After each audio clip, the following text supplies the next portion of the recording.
ఈరోజు fee reimbursement పైన Ramachandra BJP అధ్యక్షుడు కూడా నిరాహార దీక్ష కూర్చున్నాడు. 2 రోజులు దీక్షలో కూర్చుంటాను. ఖచ్చితంగా ఫీజు రీయింబర్స్మెంట్ వచ్చే వరకు ప్రభుత్వాన్ని మెడలు వచ్చే వరకు కూడా పోరాటం చేస్తాను కూడా మాట్లాడుతారు. ఎట్లా చూస్తే వ్యాఖ్యల్ని అసలు ఆ దీక్ష వాస్తవంగా భారతదేశంలో పబ్లిక్ సెక్టార్కి, పబ్లిక్ ఎడ్యుకేషన్కి అంటే ప్రజా విద్యకు, ప్రజా వైద్యానికి కేరాఫే కాంగ్రెస్ పార్టీ.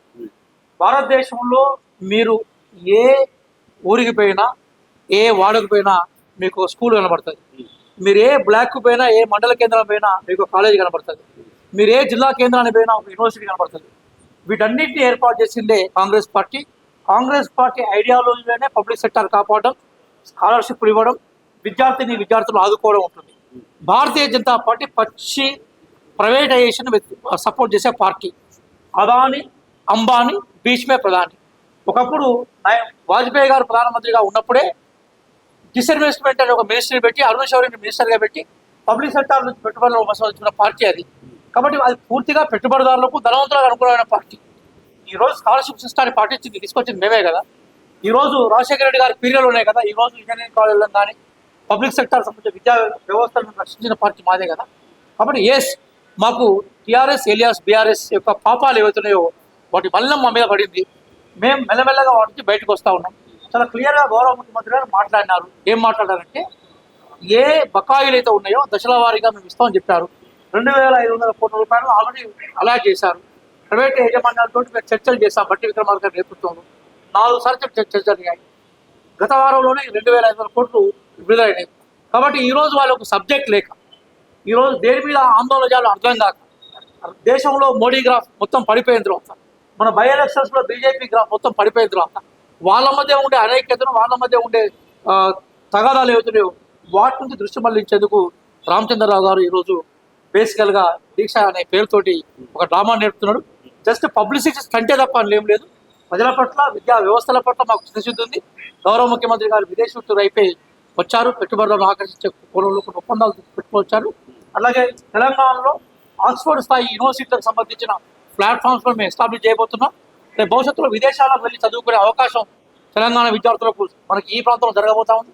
మరి వీటన్నింటినీ డైవర్షన్ పాలిటిక్స్ కోసం మాత్రమే ఈరోజు బీజేపీ పెద్దలు రామచంద్రరావు గారు ఈరోజు ఆ డైవర్షన్ పాలిటిక్స్ కోసం దీక్షను డ్రామా చేస్తున్నారు. ఏమీ లేదు. మరొక అంశం మాట్లాడుతూ, పేద మద్దతు వాళ్ళకు అసలు విద్యను దూరం చేసేటువంటి కుట్ర జరుగుతుంది కాంగ్రెస్ పట్ల. అందుకే చాలా స్కూల్స్ అంటే దాదాపు 2,000 పైగా స్కూళ్ళను కూడా తీసేటువంటి పరిస్థితులు రాబోతున్నాయి తెలంగాణ కూడా మాట్లాడుతున్నారు. ఇప్పుడు కొన్ని వాస్తవాలు తెలవాల్సి, అసలు ఈ దేశంలో గవర్నమెంట్ స్కూళ్ళను పెట్టింది ఎవరు? కాంగ్రెస్ పార్టీ కాదా? డిఎస్సీల అనే ప్లాన్ని తీసుకొచ్చింది కాంగ్రెస్ పార్టీ కాదా? ఈ దేశంలో బలోపేతమైన వ్యవస్థలు పెట్టింది కాంగ్రెస్ పార్టీ కాదా? కొన్ని అంశాలు ఏంటంటే, మారుతున్న పరిస్థితులకు అనుగుణంగా విద్యా సంస్థలు మారినప్పుడు అడ్మిషన్స్ అయ్యే అవకాశం లేదు. అందుకోసమే వెరీ రీసెంట్గా మేము విద్యా కమిషన్ చేసాం. ఈరోజు మనము గల్లీ నుంచి ఢిల్లీ వరకు పోవాలనుకున్నా కూడా, లేదా స్థానికల నుంచి అంతర్జాతీయ వైపు పోవాలనుకున్నా కూడా, లోకల్ నుంచి గ్లోబల్ వైపు పోవాలన్నా కూడా ఇంగ్లీష్ మీడియం ఎడ్యుకేషన్ కీలకమైనది. ఇది వాస్తవం. మన దగ్గర వ్యవస్థల్ని, విద్యా సంస్థల్ని క్రమక్రమంగా ఇంగ్లీష్ వైపు తీసుకుపోయే క్రమంలో విద్యా సంస్థలను కాపాడే ప్రయత్నాన్ని మనం చేస్తున్నాం. అందుకోసమే 6 మోడల్ స్కూల్స్ ఎస్టాబ్లిష్ చేశాం. అడ్మిషన్లకు ఎంత పోటీగుతో మీరు చూడండి. ఎక్కడైతే ఇంగ్లీష్ మీడియంతో కూడుకున్న ఇంగ్లీష్ మీడియం, తెలుగు మీడియం 2 స్కూళ్ళు ఎస్టాబ్లిష్ చేశామో అక్కడ అడ్మిషన్ కాపాడబడ్డాయి. బట్ అడ్మిషన్లను కాపాడుకోవడం కోసం తీసుకురావాల్సిన గ్రాస్ రూట్ మార్పుల కోసం కాంగ్రెస్ ప్రభుత్వం స్థితితో ఉంది. కాబట్టి ఒక దీర్ఘకాలిక ప్రణాళికను తీసుకున్నారు ముఖ్యమంత్రి గారు. అందుకోసం విద్యాశాఖ లాంటి కీలకమైన శాఖను ముఖ్యమంత్రి గారు స్వయంగా పెట్టుకున్నారు. అసలు దేశంలో విద్యా వ్యవస్థ పట్ల సానుభూతి, ప్రేమ లేని వీళ్ళ పిల్లలందరూ విదేశాల్లో చదువుకుంటున్నారు. నేను లిస్ట్ బట్టి చెప్తాను. కేంద్ర మంత్రులకు సంబంధించిన అందరి పిల్లలు స్వదేశాల్లో ఉండేవాళ్ళు ఎవరు, ఇంక్లూడింగ్ కిషన్ రెడ్డి గారితో సహా. కాబట్టి విదేశాల్లో పోయి చదువుకునే వీళ్ళకు స్వదేశీ విద్య మీద, స్వదేశీ విద్యా వ్యవస్థల మీద మాట్లాడే నైతికత లేదు. భారతీయ జనతా పార్టీ అంటే ధనవంతుల పార్టీ. వాళ్ళకు పబ్లిక్ సెక్టార్ మీద వాళ్ళకు విశ్వాసం లేదు. మేము ఖచ్చితంగా పబ్లిక్ సెక్టార్లో ఏ మార్పులు అయితే రావాలో వాటి కోసం మేము ప్రిపేర్ అయి ఉన్నాం. గౌరవ ముఖ్యమంత్రి గారు స్వయంగా గవర్నమెంట్ స్కూళ్ళల్లో చదువుకొని ఈరోజు విద్యాశాఖను నిర్వహిస్తున్న వ్యక్తి.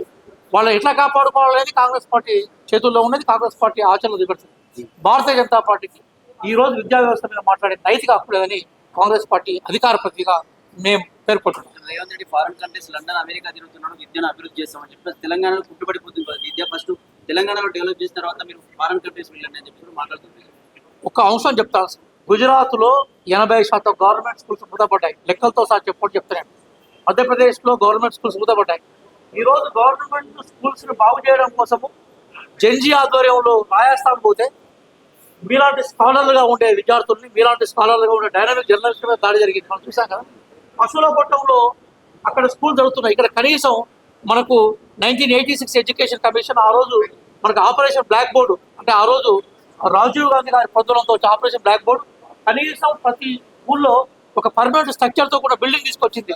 బీజేపీ పాలిత రాష్ట్రాలైన బీమార్ రాష్ట్రాలు, బీహార్ కావచ్చు, మధ్యప్రదేశ్ కావచ్చు, ఉత్తరప్రదేశ్ కావచ్చు, రాజస్థాన్ కావచ్చు, మొత్తం గవర్నమెంట్ విద్యా వ్యవస్థే మొత్తం కుప్పకూలిపోయింది. దాన్ని ప్రశ్నించి చూపెట్టడానికి ప్రయత్నం చేసిన జర్నలిస్టుల మీద దాడులు జరిగాయి. కాబట్టి భారతీయ జనతా పార్టీ అపహాస్యంతో కూడుకున్న వ్యాఖ్యలు చేస్తూ ఉంది, వ్యంగ్యంతో కూడుకున్న వ్యాఖ్యలు చేస్తూ ఉన్నది.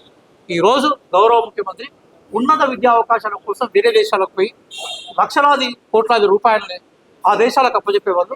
ఆ దేశ యూనివర్సిటీని ఇక్కడికి బోర్డుల రూపంలో రావడం లేదంటే ఇక్కడ సంపద మిగిలే అవకాశం ఉంటుంది, విద్యార్థులకు అవకాశాలు ఉంటాయనే ఉద్దేశంతో వారు పర్యటన చేశారు. కాబట్టి వారి ఎంఓయూలన్నీ కూడా memorandum of understandings with all universities అన్ని కూడా ఇక్కడ విద్యా వ్యవస్థను బలోపేతం చేస్తున్నాయి. భారతీయ జనతా పార్టీని నేను ఛాలెంజ్ చేస్తున్నాను.